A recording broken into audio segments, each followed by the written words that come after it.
All right, what's up, everyone? Welcome back. We are still a little bit disheveled here. I'm having trouble hearing myself, but Jen, you said everything is good? Yep. Green and yellow Check. bars, and I can hear you. All right, cool. So let's just record. My lighting is way off here. I need a microphone. Can't hear myself. I'm a mess. So, yeah, today we're talking about what hair pros want, what modern hair professionals are looking for.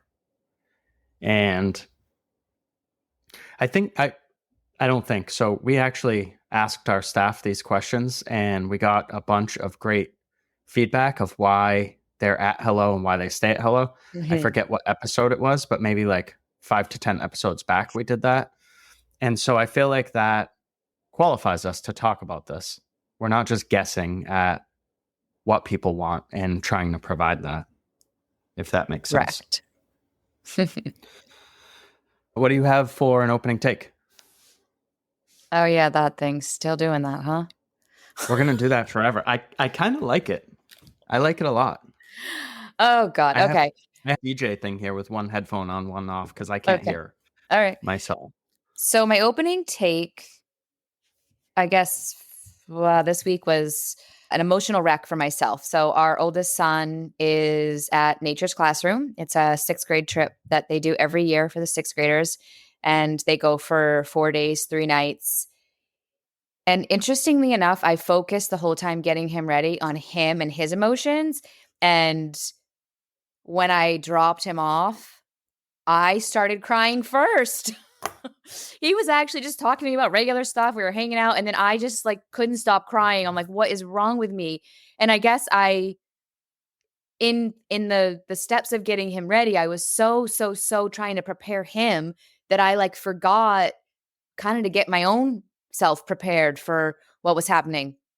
And this is a new experience for us. And I know every time it'll get easier. And I walked into the gym and one of his friends was crying and I saw the mom hugging her and then I just got emotional. And I am not an emotional person. The one emotion I actually hate to feel is sadness. It is not something that is comfortable with me at all. But I just kind of went with it and hugged him and sent him off. And then when I came home, I went upstairs to see my daughter and then I started crying again. And she's like, Mom, why are you crying? He'll be home on Friday. And then she was crying. But I think the lesson here was, I talked about this actually the last podcast, is it's amazing just to watch your family grow. And it's so hard. And I just assumed this growth was going to be so hard for Marley. And I didn't realize, I'm already crying, how hard it was going to be for me as a mother. So there is so much growth to be had personally with your children on so many different levels. And it's just something to embrace whenever you can. There we are. I love my kids. I'm gonna play off of your take. I had something different, but I'll save it for next week. It's so important as parents, right, to push our kids. Like you want to do everything for your kids, but you can't be out there. I've heard this a million times before. This is not my original thought, but it's something that I really feel, and it applies to your staff if you're a leader or a salon owner or whatever, is you can't always be on the field playing the sport. Sometimes you're the coach, and sometimes you have to put people in a position to succeed. It's not going to be comfortable for anybody. Watching Marley leave for Nature's Classroom was something that excited me because I was looking at it through, now don't get me wrong, I don't want him to be upset. You came home upset, but we've seen this stuff with our staff. We sometimes, as a leader and somebody that's in charge, you have to put people in those uncomfortable situations because what comes out of that is so much greater. There's so much value. And I think more people should do that with their staff. I see a lot of stuff on social media and online that kind of says the opposite. Either people are afraid to sort of, you used to say this all the time, Jen, how people are afraid to sort of rock the boat, right? They don't want to make changes in their salon because they think they might lose somebody or somebody might move to rental or, oh no, like all these crazy things. But if you don't push people, they're not going to progress. And then what does that say about you as a leader when you had the key. Like you had something that would have made them better, but you chose not to for your own comfort. And I just think that people should think about that more. I agree. Cool. So what do people want out of a salon, out of leadership? What do hair pros want in the modern world, 2024 heading into 2025? What are people looking for? I'll kick off with one and then we can kind of just go back and forth or jump in or whatever. But last week we talked about education.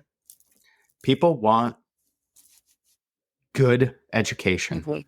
They don't want, from what I'm hearing, and our staff is catching on, and our staff has these conversations with us, they don't want the person that has a bunch of followers coming in just because they have a bunch of followers. They don't want some random brand education that they're going to sleep through. They don't want boring stuff. They want stuff that's going to resonate, stuff that is about them. There's too many people out there making education about themselves and not about the people that they're educating. Correct. And that's backwards. So once people realize that, because coming out of school, you probably are like, I'll take all the classes and I'll be the best. You can take all the classes you want. If you don't apply anything because you don't understand it, or you don't apply anything because they haven't given you the proper tools to make the skill applicable, right, then it's irrelevant. Yeah, and you're wasting your time. Yes. I absolutely agree with all of that. Thoughts or okay. I think we talk about all the time, education I think is so important, but I think it's important when it's exactly what you said. What does the individual stylist or hair pro need, and how are you going to help them achieve it? Because I could go in and I could teach a class to our whole staff, but that doesn't mean everybody needs it. So I like to even kind of have different education paths for different hair pros at Hello.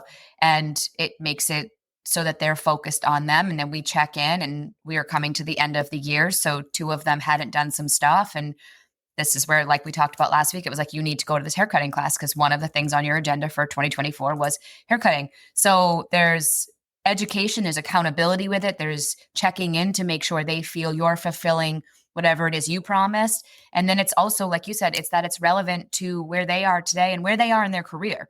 I could run a haircutting class, and it's a little different in our roof because I know what each person needs. So I could tailor it generically to our whole staff. But sure, in another setting, if you're a really good educator and you just come in with a plan and you don't check in and ask kind of what are the expectations or what are they looking for, and then kind of pivot so that class is tailored to them, you might want to rethink that, because you might think everyone needs this and they're coming in like, actually, we're struggling with this type of a haircut or this coloring technique. You should be able to pivot for them to deliver what they need for them to succeed behind the chair, not just to look cool in a class, to actually apply it to the clients they're working on. Yeah, I that's the biggest part of it to me, is that is this applicable or not? Mm-hmm. Does this resonate enough that somebody can go home or leave here, turn around, and tomorrow or even this afternoon practice it or do it or perform it? Because if not, how many times have we had someone come in and they want to show you all these fancy techniques that you're like, where would I use this? And they're like, well, you might use it in this sort of haircut. And I'm like, well, it's just very confusing because you're throwing all these things, around, and that's just not good. So people are looking for good education. The next thing I want, that they'll want more education. Yeah, definitely. Because that's what they're looking for. Yeah. So the next thing, we have the holidays coming up. It's October. So I keep seeing this on pages that are like, how do you prevent your staff from taking days off? How do you tell your staff they're not allowed to have Christmas off or whatever? Like, I saw crazy stuff. Like, even this morning, I saw that somebody said, if you had last holidays off, you can't have off this holidays. And I'm like, this is wild to me because people want flexible schedules. Right. People have other shit going on. Well, I'm not sorry. I'll say what I want. People have other shit going on outside of work. Work is not and should not be 100% of our lives. Work should not be your entire identity. Mm-hmm. It just shouldn't. I agree. If it is, that's kind of sad to me that you were just one dimensional. Right. So people have families, people have friends, people have pastimes, hobbies, things that they want to do or things they don't want to do. So being flexible with our staff has I don't know. It's allowed. We've decided that from pretty much the jump. Like if Mhm. people want a day off, we don't give them a hard time about it. It's a different story if somebody comes along and they say, I want to make more money, but then they're Right. not showing up to work any shifts. Right. That's a different conversation. But if somebody wants to take, I use this example all the time. Like if somebody has a last minute vacation come up, and you might be thinking, like, who has a last minute vacation? A lot of people, especially Mhm. younger hair pros, they Right. have parents that are still taking them on trips and Mhm. stuff. And so, why wouldn't we want that? That's super exciting. You should go on that last minute trip. That Right. is what life is about. At the end of your life, you're not going to look back and be like, I wish I had picked up that extra Saturday. You know what I mean? Yeah. Like, it's a really silly thing. And I know people run their businesses however they want, and I'm not saying that you shouldn't, but on the other side, if you're struggling to hire people, maybe you should look at yourself. Yeah. I think the flexibility piece is huge right now. And if you can't find a way to offer that, you're not going to succeed with a commission salon for sure. In our salon, we have made different changes to make it so that we can offer that flexibility and those freedoms and not have it hurt the business because we have to put the business first also. So we're able to offer that but still protect what we need to do for the financial success of the business. So when we say offer flexibility and freedom, it's not a free for all because it we have to make sure the business is still standing tomorrow, next month, and the next year. But we found a formulation that works for us that allows us to offer that so that we're not salty and so that our staff feels very much like part of the team. And to what Todd said, I think it's very, very important. Like we track when people take time off and all of that. So if somebody came to us and is like, I'm just not busy. Well, if they're taking too much time off, then that's a conversation to be had. Or it's before it even gets there, like, hey, do you realize you have off every Saturday in this month and the holidays are coming? You know that's going to hurt you for growing your business, for growing your clientele. Oh, shoot, I didn't think about that. All right, could I do this? And they don't have to change their ways. We just want to make sure that they're thinking about the decisions they're making and how it will impact them in the long run. So if you're not able to have those hard conversations, then flexibility and freedom isn't something that you probably can offer yet, but it is something in order to grow your team, you're going to have to find a way that that works for you. And I remember when Todd and I were opening Hello, I said to Todd, I don't know if I can run a business in today's hair industry. I don't know how to be an owner with what these people, these hair pros coming out of school are asking for. Like that is not my last salon. We had blackout dates at the holidays. I was an asshole like that. Like it, when I say that out loud, I sound like such a jerk, but I learned from that. I grew, right? Like, so I'm always trying to self-improve. And then it was just like, how am I going to be a better owner at Hello and offer these things again without being salty and making sure the business is still protected? And we just had to lay out how that looked for Hello and how we could do that. And I've been very successful with that and have people now on a waiting list trying to come work with us because they want to be under our roof for so many things, but that is one of them. For me, it goes back to my restaurant days. I remember when I would have to go in on my day off to try to figure out ways to get other days off. So, for example, you'd get invited to a barbecue or a wedding or whatever, and you had to drive across town to the restaurant, run inside, run to the GM's office, grab the little book, and check the dates to see if anybody was blocked out or not. Like, say you needed July 17th off, whatever. So you go in and you're like, July 17th, two people already have it off. So now I have to go to somebody else, or two people have requested this off already. So I have to go to someone else and be like, hey, Steve, we swap shifts with me, like I have a wedding, and it was like on you to figure that Super stuff out, stressful. and not on the business. Right. And it really was the business's Mhm. problem if they wanted to keep employees. Right. So I never wanted to create a salon or shop that had that feel. Mhm. Again, it goes back to our opening takes though. You need to be willing to push people and get uncomfortable, and that includes yourself. So like Jen said, if you can't have those tough conversations. Like if somebody comes to you and they're like, I want to make more money, but they're also blocking out 50% of their Mhm. schedule, and you're not willing to point that out, then that's on you as a poor leader, lack Mhm. of leadership. What about technology? That's something that came up when I was drafting my notes. I think We see these. We still talk to people. It's almost 2025. What is it? October, whatever. Mm. Mid October, we'll say right now, early to mid October when we're recording this. We still hear people that are like booking on paper. Right. That's wild to me. I don't Or are understand afraid how of you. online booking. Yeah. What if the client books the wrong thing? What if the client moves on because it can't? You didn't pick your phone up and there's no way What to if the book client anything. calls and books the wrong thing? Like it can happen in either scenario. Yeah, I think we don't have to get into everything that we do, but it's just constant. We had a conversation. I don't remember if it was this morning or yesterday about like what's next. What technology are we looking into? We use a specific software. If they sponsor us, I'll say their name, but they haven't. So piss off. No, I'm just kidding. We currently use Mevo. I was like, are there options out there? Every once in a while, it's good to look at Yeah. things. And does this still work for us? Does this align with our mission and vision still? Does this still suit our needs? Or have we outgrown this? Like, start to ask yourself those questions. Any other technology things? I kind of just took that right over. So I think, we use a software called Vish for our waste management with color so that we can coach our staff to talk about reweighing rather than what they're wasting. And they also then become aware of how the waste impacts the environment. So we have those conversations. We use eco heads. They have ping to help mix our color, which cuts down on the aroma that we're all breathing in or chemical smell and the chemicals themselves. It also helps reduce waste by the way it mixes and aerates the color. So we're just being mindful on how our Hello Hair Co is impacting the environment and what can we do to help that. And we've used these technology type things to bring in ways to make a better impact. And I am proud of that. And when we bring in someone for an interview, the first thing goes through is like the technology part. And this is what we do because there are people out there that are afraid of technology. It makes them really nervous that they're not going to be for us. But we're using technology in places that really help better the business, makes us more financially stable, and then makes our carbon footprint in the environment a lot less. And I am proud of that.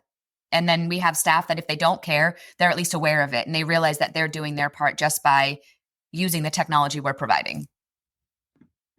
Well, so that's a perfect segue to my next point, which was sustainability and better eco practices, because I think they do care. Yeah. I think the younger generations, and it probably started Gen X. I was born in 1980. And so that was always the big thing.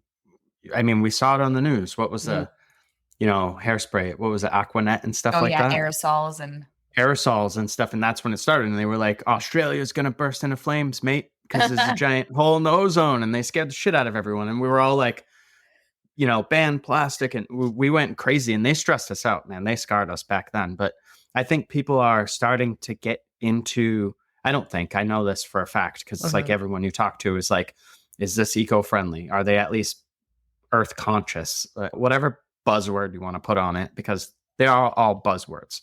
Like, it's the same thing when people want, cruelty-free products and things like that, naturally derived and whatever. Like, again, I think they're all buzzwords because I don't know any, like, is there any cruelty products? Is there anything that's promoting cruelty? no, No, I'd be they're all shocked if they're there's all cruelty free. Yeah. I think unless you manufacture or unless you sell products in places like I want to say China, and I could be wrong on that. I think they do some testing. Again, I could be 100% wrong. That's what I've heard talking to other people. Other than that, though, I don't know of any products that are like out there, like, we're hurting the bunnies or whatever. But I think it's important and people are more aware of it, and we should be. And I think that's probably for the better for Yeah, I would everybody. agree. I think so. We talked about the technology and how that helps with sustainability. The other thing that's a really easy switch, because I know some people are like, oh, it's too expensive to do X, Y, and Z. Okay, well, then don't do X, Y, and Z, but find something that will help and make a better impact. So we partnered with Who Gives a Crap. So our toilet paper, our paper towels, our tissues all come from them. And it's recycled bamboo. It helps give back for water, clean water. So that was just a way we're using those products anyway. It doesn't cost us any more money. If anything, I think the numbers I've done, it actually saves us money the way we buy in bulk. But again, it's just something that we changed in the salon. They're actually quite funny. They have some humor to their products, which is always fun too. And is a better product for the environment. So we were able to switch out even something like the toilet paper and paper towels and tissues we use and just make a better choice. Something that just popped into my head when you said that is What? that people want to know the why. Your staff, your younger hair pros, even older hair pros, whoever, people, if you want people to buy into your vision, you have to give them the why. Mm-hmm. There are so many, I couldn't even count how many times where someone said, "Hey, can we do this?" And I'll say, "No." And they'll be like, "Why?" And then I'll say, "Well, because of A, B, and C." And they're like, "Oh, I never even thought of that. Yeah, that makes sense. Why would we do that?" And I'm like, "We're not gonna." But your team buys in to your vision, the more you can tell them why. Yep. Like, we explain to our staff why these giant boxes of paper towels and toilet paper are coming in, because we're working with that company. Why are we working with this specific company? Because it's better for the environment and something that we believe in and stand for. That's great. They love it. Yeah. So if you want people to buy in, explain your stuff to them. I'm not talking about opening your books. I saw that as a hot topic maybe a couple months back, but stylists were, I guess, demanding to see the owners like books because they wanted to see where the money was going. And I was like, get out of here. But anyways. Now, on that topic, though, you do explain to our staff when we're talking about money where certain parts of the money go so they can understand how business is run.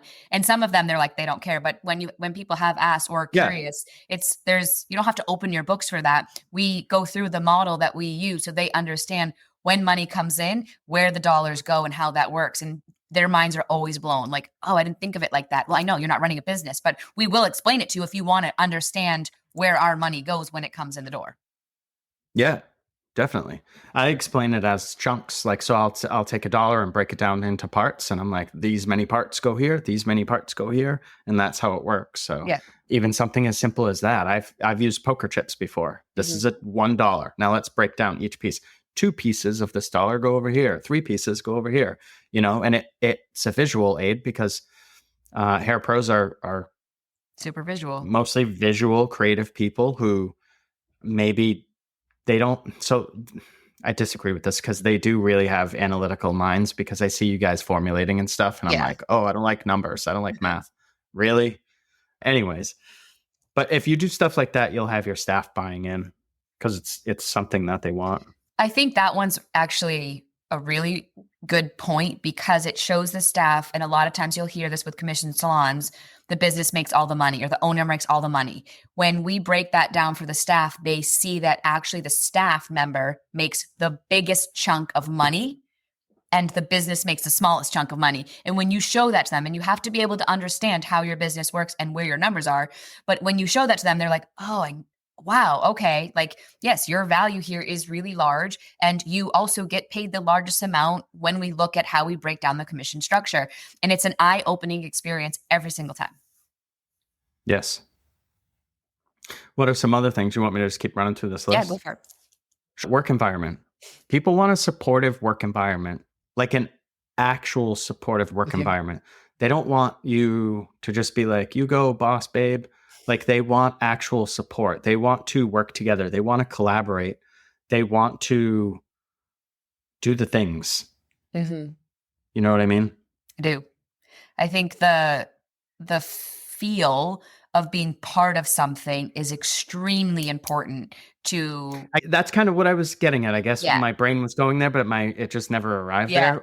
They want to be part of something that's bigger than themselves. Absolutely. And feel like they matter, right? And that what they're doing matters. It's not just the hair, it's the relationships they're forming. It's just that they feel important. And I think that each one feels like they add value in their own special way.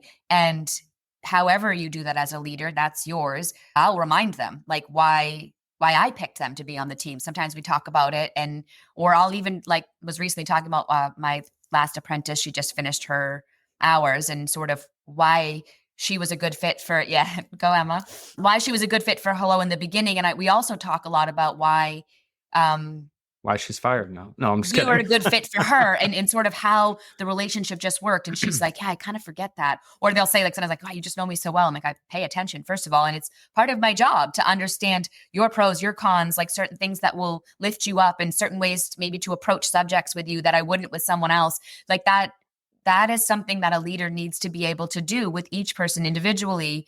And that's what brings that part of being feeling a part of something, because they see, what they see the way Todd and I treat them, right? So it's not like, well, just do this. Like, it's the way we treat them. It's the way we bring them into conversations, the way we interact with them. All of that makes them feel like hello is as important to them, or most as important to them as it is to us too.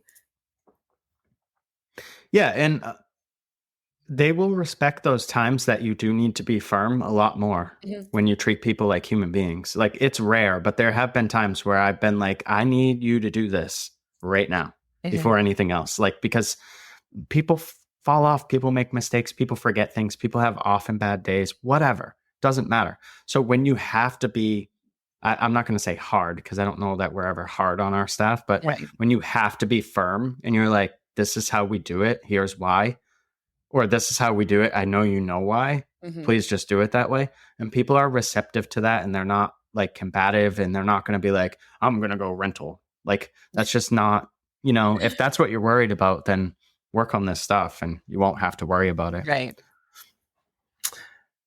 People want opportunity too. They want to see some sort of path. If you can't see a path, you move on. That's when people move on. When they can't see growth, they can't see opportunity to advance, whatever that looks like. It could be working towards a specific schedule. It could be working towards a dollar amount. It could be working towards building a book of clients that's super specific, that like just makes them stoked every single day. Whatever it is, if you can't show people how to get from A to B, B to C, Mm-hmm. and beyond and beyond and beyond, figure that out. I don't know if you need to read a book or take a class or listen Yeah, to our it's mega podcast, important. but yeah, you have to be able to show people that if you want them to stick around.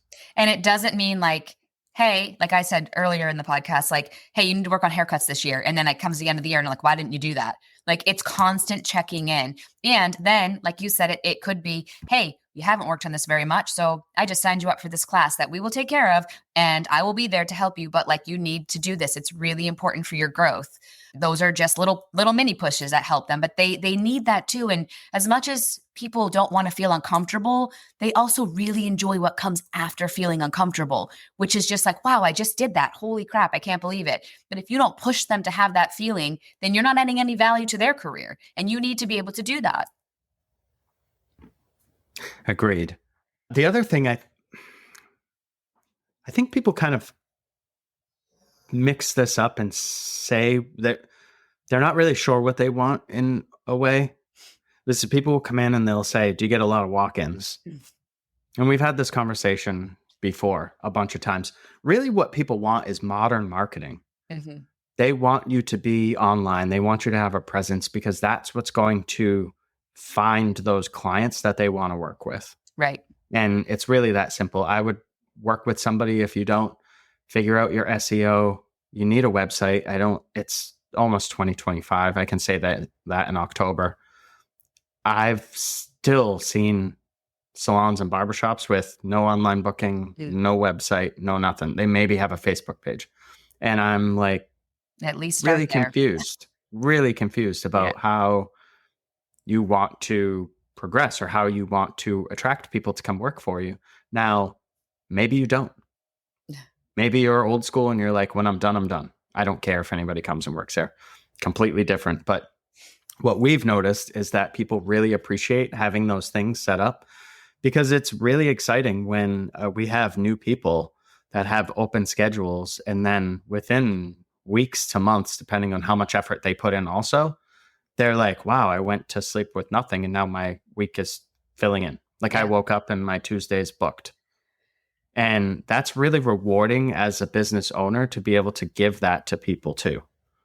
I agree. One of the reasons why I educate, and I probably said this before, is I really just enjoy getting out into other people's salons and seeing what's working for them, what's not. And I take little bits and bring them back for either things that I want to implement, or things that I'm just like kind of checking, are we doing this, or things that I don't want to do.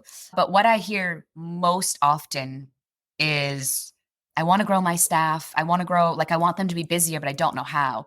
And I'm not there to mentor them, but because I'm an owner too, they'll ask, like, pick my brain, like, what do you do? How do you get your staff? And, it's not a simple answer. Oh, I do this. But I do think one of the most easiest things you could do is what you just said, Todd, is hire somebody to get your online presence up there, get your SEO going, to really get not just your one little town to know you exist, or the people that like walk by your salon, but multiple towns in your area to know you exist, and then are looking at your website and checking you out, and then they're booking.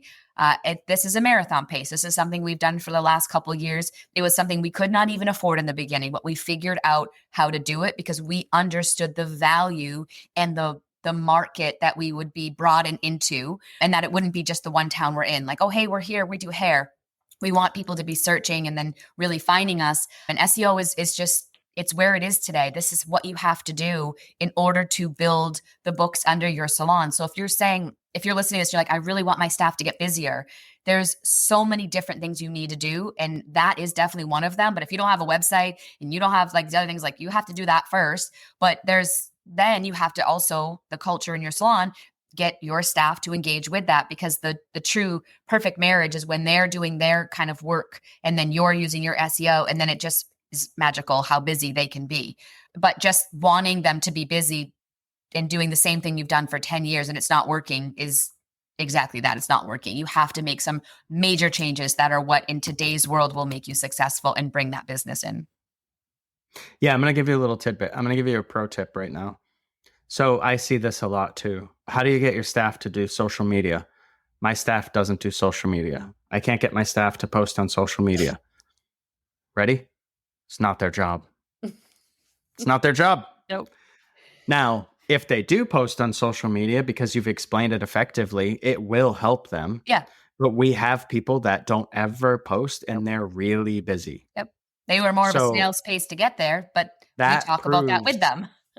Sure. That proves right there that you don't need social media to be busy. No, that's a choice for them. If they want to, go for it. You don't, that's fine.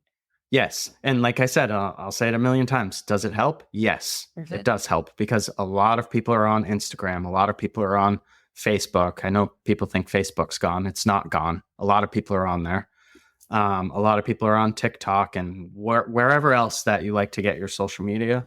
I don't know. Go on X if you want. Are there hairstylists on X? I'm going to check it out. But I don't know. So there are ways to get your staff involved. If your staff is not into Instagram, for example, have you asked them what they are into? Mm-hmm. Maybe they're into writing. Maybe they love to write. Why don't you start a blog and help them start a blog, and they can provide content for your blog, and now you're collaborating. And when people go on and they're reading, they're like, this is really good. Who wrote this? And they look and they're like, oh, Sally wrote this. I want to book with Sally. Like, there are so many ways to do things that you don't have to rely on just what every other salon is doing.